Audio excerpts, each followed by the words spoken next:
Assalamualaikum warahmatullahi wabarakatuh. Halo sobat muslim sekalian, alhamdulillahirrabbilalamin. Kita kembali bertemu pada channel Kerabat Nabi. Terus ikuti channel Kerabat Nabi untuk menambah wawasan keagamaan Anda. Yang terpenting kita niatkan untuk memperkuat dan mempertebal keimanan kita terhadap Allah Subhanahu wa taala serta kecintaan kita kepada baginda Nabi Muhammad SAW. Sobat muslim, transgender dan LGBT saat ini memang marak terjadi. Tidak sedikit mereka yang LGBT atau transgender secara terang-terangan mengakui bahwa dirinya termasuk dalam golongan tersebut. Tak sedikit juga manusia yang menganggap golongan transgender dan LGBT merupakan golongan yang menyimpang dari ajaran Islam yang dibawakan oleh baginda Nabi Muhammad SAW.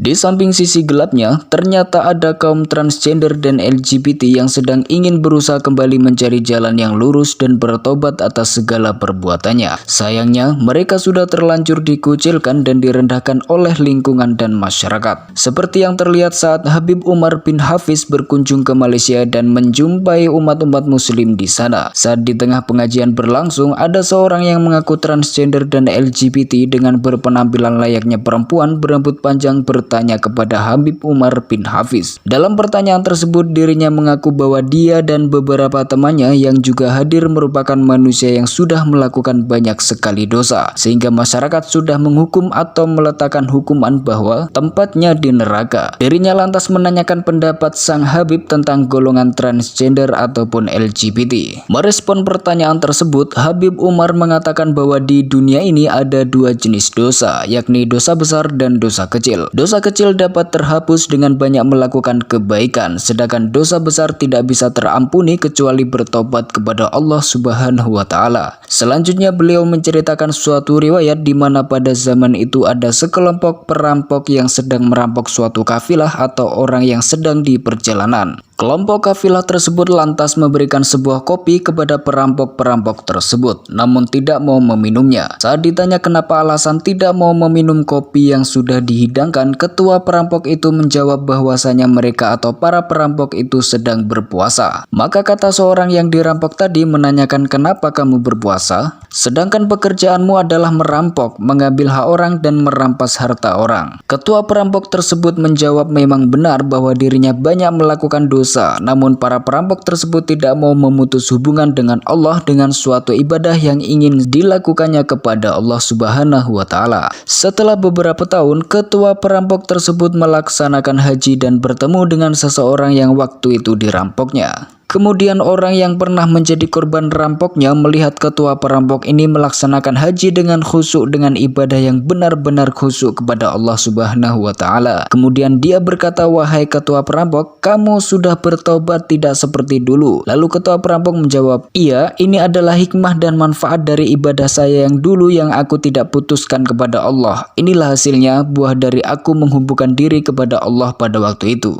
Habib Umar kemudian menyarankan kepada para LGBT dan transgender agar terus menjaga hubungan dengan Allah dan jangan diputus hubungan dengan Allah, seperti melakukan sholat 5 waktu. Lebih baik laki-laki berjamaah dan lebih baik bila bisa mendapatkan sholat berjamaah dengan takbiratul ikhram pertama bersama imam. Apa yang Allah wajibkan kepadamu atas zakat, maka tunaikanlah zakat. Dan juga menjaga hakmu pada Ramadan hendaknya berpuasa. Kalau kamu mempunyai kedua orang tua, maka berbaktilah pada keduanya. Kemudian Habib Umar mengatakan, apabila kamu jaga hubungan kamu dengan Allah dengan melakukan amal-amal tersebut, maka Allah pasti akan mengambil tanganmu, akan menggapai tangan kamu untuk diberi rahmat dan petunjuk oleh Allah Subhanahu wa taala. Kalau ada orang yang menghukum orang lain dengan surga atau neraka, maka tidak ada siapapun yang berhak untuk menentukan seseorang itu masuk neraka atau surga. Allah Subhanahu wa taala akan menetapkan dengan kalimat-kalimat yang baik kepada orang-orang yang beriman di dunia dan akhirat, dan Allah itu berhak melakukan apa saja yang diinginkannya. Kemudian Habib Umar menceritakan sebuah kisah di mana waktu itu ada seorang ulama besar yang berjalan di tepi sungai. Kemudian dirinya melihat ada segerombolan anak muda yang sedang berpesta arak dan dengan kebahagiaan yang sungguh terlalu bahagia. Pada waktu itu salah satu pengikutnya mengatakan agar ulama tersebut mendoakan agar pemuda itu dimusnahkan dari muka bumi. Seketika ulama besar itu berdoa meminta agar anak itu diberikan kebahagiaan di akhirat selayaknya bahagia yang dia rasakan saat ini melalui pertobatan. Seketika pemuda itu mendatangi ulama tersebut dan bertobat kepada Allah Subhanahu wa taala.